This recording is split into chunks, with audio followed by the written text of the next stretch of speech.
بسم اللہ الرحمن الرحیم۔ السلام علیکم ورحمۃ اللہ وبرکاتہ۔ آن لائن ٹیچر کی جانب سے خوش آمدید۔ ایک بچے کی روزہ رسول صلی اللہ علیہ وسلم سے محبت۔ ایک عالم دین حج کی سعادت کے لیے مکہ معظمہ تشریف لے گئے۔ حج کی فرضیت سے فارغ ہو کر سعادت دارین کے لیے وہ عالم دین مدینہ منورہ میں روزہ رسول صلی اللہ علیہ وسلم کی زیارت اور حاضری کے لیے آ گئے۔ وہ روزہ رسول صلی اللہ علیہ وسلم سے کچھ فاصلے پر ایک ہوٹل یا کسی گھر میں قیام پذیر تھے۔ مدینے کی معطر فضا اور ٹھنڈی ہوا ہر کسی کو اپنائیت کا ایسا احساس دلاتی ہے کہ کسی کا وہاں سے واپس جانے کو دل ہی نہیں کرتا۔ ایسے لگتا ہے جیسے کسی کی محبت نے اپنے دامن میں یوں بسا لیا کہ بس ساری زندگی وہیں گزار دینے کی تمنا دل میں سما جاتی ہے۔ لیکن دستور زمانہ اور دستور تقدیر بھی تو ماننے پڑتے ہیں۔ اس عالم دین کے دل کی بھی یہی کیفیت تھی۔ اس کا دل تو یہی چاہتا تھا کہ اب باقی ساری زندگی اسی کوچہ ساقی کوثر صلی اللہ علیہ وسلم میں بیت جائے۔ لیکن ظاہری حقیقت یہی تھی کہ ان کی مدینے سے روانگی کا دن تیزی سے قریب آ رہا تھا۔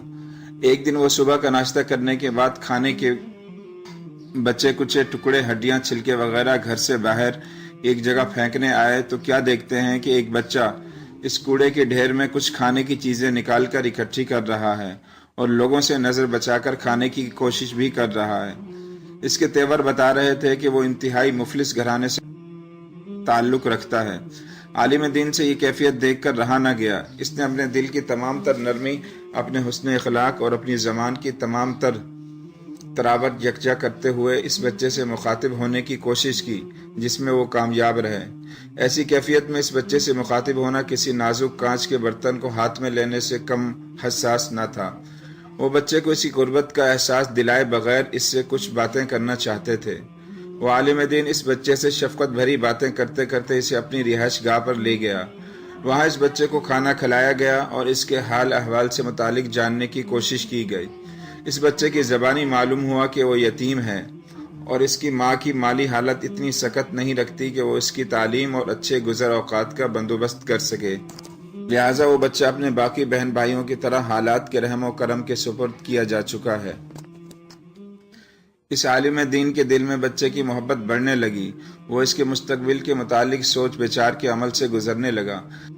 اس کے ہمدرد ذہن اور مہربان دل نے اسے جلد ہی اس عمل سے گزار کر فیصلے کے کنارے پر پہنچا دیا۔ اس کا پکا ارادہ بن گیا کہ اگرچہ بچہ اس بات پر راضی ہو جائے تو وہ اسے اپنے ساتھ اپنے وطن پاکستان لے جائے۔ اس کے دل کی بات جلد ہی اس کی زبان پر آ گئی۔ اس نے اس بچے سے نہایت ہمدردی اور انسان دوستی کے لہجے میں بات کرتے ہوئے اپنے دل کی بات اس کی گوش گزار کر دی۔ بچہ آخر بچہ تھا، اتنا بڑا فیصلہ وہ اپنی ماں کی اجازت اور رضامندی کے بغیر نہیں کر سکتا تھا۔ اس نے محترم عالم دین بزرگ کی خدمت میں عرض کی کہ وہ اس معاملے سے متعلق اپنی ماں سے پوچھے بغیر کوئی جواب نہیں دے سکتا۔ ہاں، اگر اس کی ماں اس بات پر راضی ہو گئی تو وہ اس کے ساتھ پاکستان چلا جائے گا، لیکن اگر اس کی والدہ راضی نہ ہوئی تو ہرگز اس بزرگ کے ساتھ پاکستان نہیں جائے گا۔ بزرگ عالم دین بھی یہی سوچتا تھا۔ اس بچے کی والدہ کی اجازت کے بغیر وہ کسی صورت بھی بچے کو پاکستان نہیں لانا چاہتا تھا۔ یہ ایک صاحب رائے تھی کہ بچہ اپنی ماں کی اجازت لے کر ہی ملک چھوڑنے کا فیصلہ کرے۔ عالم دین کا ذہن گہرے تذبذب میں تھا۔ اس کا ذہن کبھی بچے کے حالات کی طرف جاتا تو اس کی سماعت میں اس بچے کی ماں کی سرگوشی سنائی دیتی جو اسے پاکستان جانے کی اجازت دے رہی ہوتی، لیکن دوسرے ہی لمحے اسے ماں کی ممتا کی شدت محسوس ہوتی تو اس کے تصور کی آنکھ دکھتی کہ اس بچے کی ماں جھٹ سے اسے گلے لگا رہی ہے اور کسی طور پر بھی اپنی نظروں سے دور جانے کی اجازت نہیں دے رہی۔ اگلے دن عالم دین کی حیرت کی انتہا نہ رہی جب وہ بچہ اچھے کپڑے پہن کر اس کے پاس آیا اور آ کر یہ نوید سنائی کہ اس کی ماں نے اسے پاکستان جانے کی اجازت دے دی ہے۔ بچے نے کہا کہ آؤ ہم جاتے جاتے مدینہ شریف کی ایک بار سیر کر لیں۔ عالم دین کا بھی یہی ارادہ تھا۔ وہ بھی مدینے سے کوچ کرنے سے پہلے ایک بار مدینہ شریف کی گلیاں، بازار اور محلے دیکھنا چاہتا تھا۔ چنانچہ وہ عالم دین اور بچہ ایک دوسرے کے ساتھ مدینہ شریف کی سیر کو نکلے۔ جب مدینہ شریف کے بازار آئے تو اس بچے نے عالم دین سے پوچھا کہ کیا پاکستان میں اس طرح کے بازار ہیں؟ عالم دین نے بڑی تسلی سے جواب دیا کہ ہاں، بڑے بڑے بازار ہیں، وہاں ہر چیز میسر ہے۔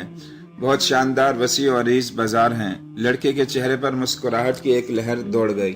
وہ آگے چل پڑے۔ بڑی بڑی سڑکیں دیکھ کر وہ بچہ کہنے لگا کہ کیا پاکستان میں اس طرح کی بڑی بڑی سڑکیں بھی ہیں؟ عالم دین نے جھٹ سے جواب دیا، ہاں بیٹا، وہاں بھی بڑی بڑی سڑکیں اور ان پر گاڑیوں کی نہ ختم ہونے والی قطاریں اور روشنیاں کیا خوب منظر پیش کرتی ہیں، اور کئی اور چیزیں بھی ہیں۔ ایک مسجد کے سامنے کھڑے ہو کر اس بچے نے پوچھا، کیا پاکستان میں ایسی مساجد بھی ہیں؟ عالم دین نے کہا، ہاں کیوں نہیں، بڑی عالی شان مساجد ہیں، تاریخی اور کشادہ مساجد بھی ہیں۔ ساری باتوں سے بچے کی تسلی میں لمحہ بلمحہ اضافہ ہوتا جا رہا تھا۔ اس کا دل تصور کی آنکھ سے پاکستان کا نظارہ کر رہا تھا۔ آخر کار وہ بچہ روضہ رسول صلی اللہ علیہ وسلم کے سامنے آ کر رک گیا۔ روضہ پاک پر اپنی محبت بھری نظریں جماتے ہوئے اس نے وہی سوال جو باقی چیزوں کے متعلق بار بار کر رہا تھا کیا۔ عالم دین آپ دیدہ ہو گیا۔ اس سوال سے اس کا دل بھر آیا۔ بچہ مسلسل روضہ پاک پر نظریں جمائے اسے تکتا جا رہا تھا۔ جب اس کے سوال کا جواب آنے میں تاخیر ہو گئی تو اس نے اپنے چہرے کا رخ اس عالم دین کی طرف کیا جو اب تک تو ہر بات پہ ایک ہی جواب دے رہا تھا کہ ہاں بیٹا، یہ چیز بھی پاکستان میں ہے، وہ بھی پاکستان میں ہے۔ اس سوال پر آخر اس کی گویائی کو کیا ہو گیا تھا؟ بچے نے یہ محسوس کرتے ہوئے شاید بات سننے میں کوئی دشواری ہوئی ہو، اس نے اپنا سوال دہرا دیا کہ کیا یہ روضہ بھی پاکستان میں ہے؟ عالم دین کو جواب دینا تھا۔ اس نے بھرائی ہوئی آواز میں اپنے آنسوؤں کا بہاؤ روکتے ہوئے کہا، بیٹا، اگر یہ روضہ پاکستان میں ہوتا تو ہم یہاں کیا لینے آتے؟ اسی روضے کے لیے تو ہم یہاں آتے ہیں۔ یہ اسی روضے والے صلی اللہ علیہ وسلم کی محبت ہے جو ہمیں یہاں کھینچ لاتی ہے۔ عالم دین اپنے رومال سے آنسو صاف کر رہا تھا۔ بچے کا مسکراتا چہرہ یکدم متغیر ہو گیا۔ وہ روضہ رسول صلی اللہ علیہ وسلم کو دیکھے جا رہا تھا۔ اس نے معصومیت بھرے لہجے میں جواب دیا کہ اگر یہ روضہ پاکستان میں نہیں ہے تو وہ اسے چھوڑ کر ہرگز وہاں نہیں جائے گا۔ وہ عالم دین سے اپنائیت کا احساس ختم کرنے لگا تھا۔ وہ اب مسجد نبوی میں داخل ہو رہا تھا۔